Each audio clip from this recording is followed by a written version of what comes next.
Please take your seats quickly, ladies and gentlemen. Hi guys, welcome to oneminutetennis.com.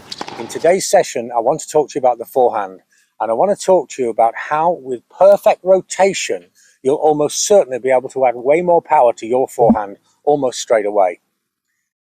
So to begin, let's look in a little bit of detail at the rotational movement of the forehand. Whether it's neutral stance, open stance, semi-open stance, the stroke begins with the left arm achieving a position of parallel to the baseline and to the net.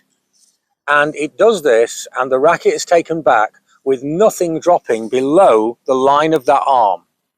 And then as the stroke begins, the movement from the elbow, the forearm, the hand and the racket can drop below that line. But the hand stays above that line.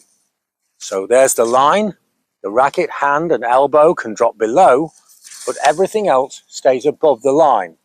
Now the problem that a lot of players get with this movement is that the left hand will actually drop down into this position here, sometimes staying there, or sometimes going down and then back up again. But that loses the momentum, the rotational force of the stroke.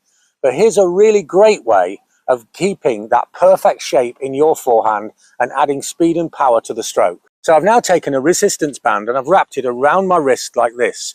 You can set it to the right distance by wrapping it around the wrist once or twice, depending on the size of the band, or you could use a couple of overgrips the same way. And the right distance for this is a little bit wider than my shoulders. You can see maybe 1.5 shoulder widths. And now what I'm going to do is take the racket back with this arm parallel, and then as I begin the swing, you'll see the resistance band start to straighten up and pull the stroke through. So again, unit turn, and then it straightens up as my arm comes along on a parallel plane and I make the stroke. If the left arm drops, it feels totally unnatural, and you see how there's no tension in the band. Done correctly, like so. Done incorrectly, the band just drops and flaps.